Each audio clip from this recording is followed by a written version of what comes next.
I am State Representative Mesha Mainor, and I represent District 56 in the heart of our state's capital. We have been on a journey together for 2 terms, and we've had some wins. But there is a better path, and we can do so much more. That is why today I am announcing that I am joining the Republican Party.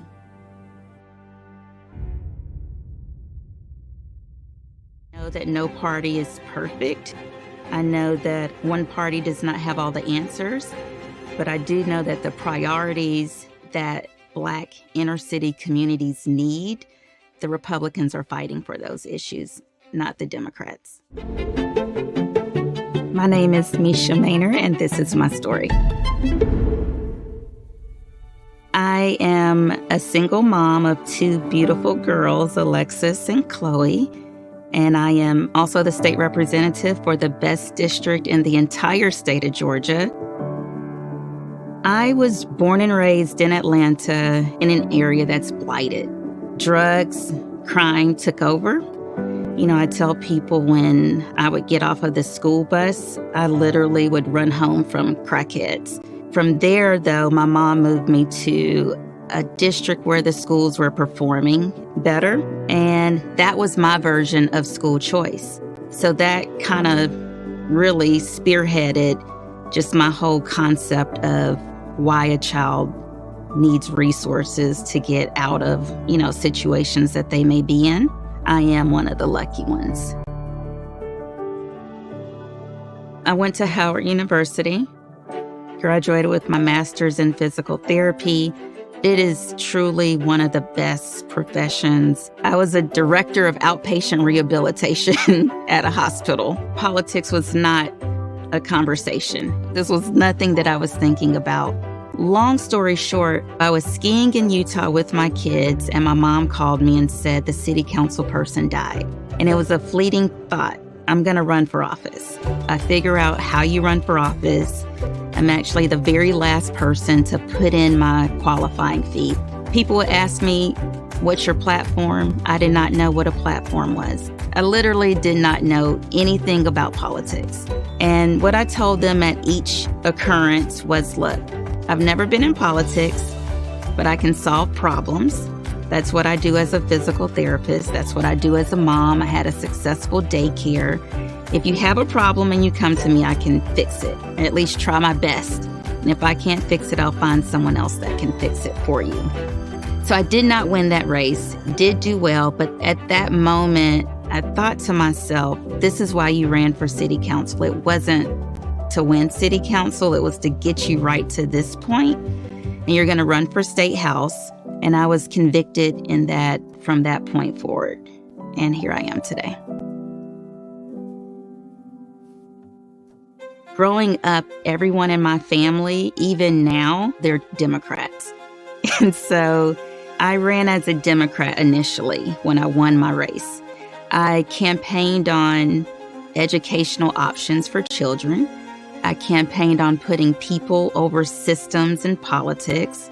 I campaigned on public safety. Now, when I won, this was also in the middle of COVID. And there was a huge defund the police movement. And I was the only Democrat really running on, no, we do not need to defund the police. I was also the only Democrat running on school choice and parent choice. I've only been in office for 3 years, but I am extremely disappointed in what I have seen. My first year in office, I was up there till 4 o'clock in the morning, reading through the legislation to see what I was voting on, not realizing that other people weren't doing that. The very first bill was a special needs scholarship bill.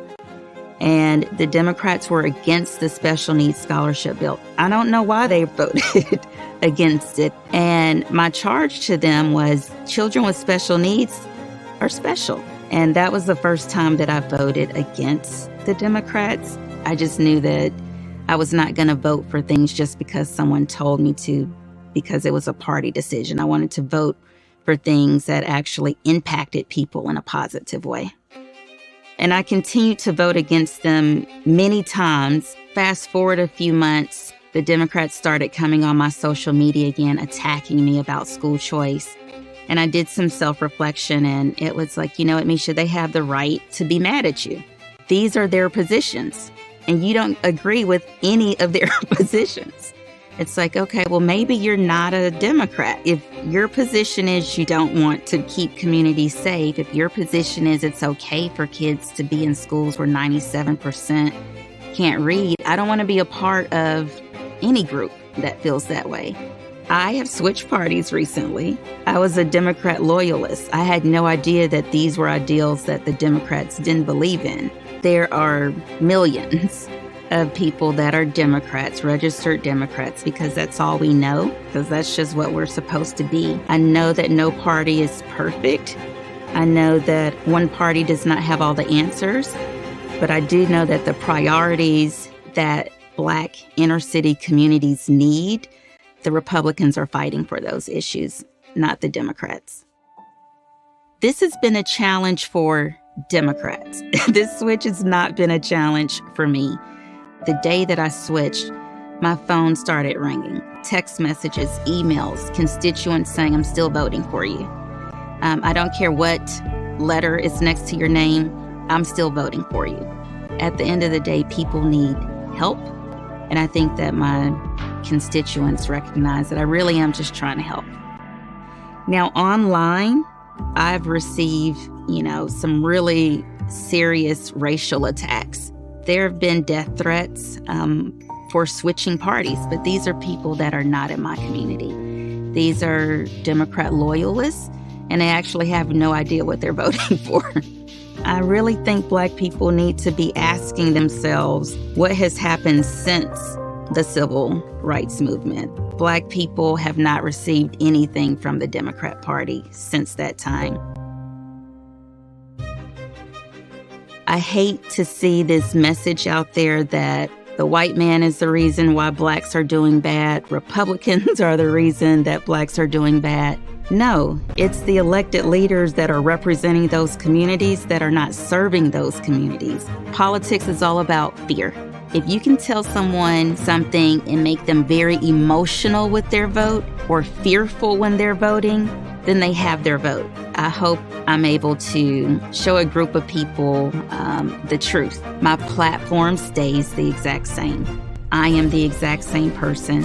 I am still a Christian listening to the Holy Spirit within me. I am still a single mom. Nothing changes except now I'm with a party that supports my community. Thank you for watching this video provided by PragerU. They are run solely by donations. Please consider contributing to their cause.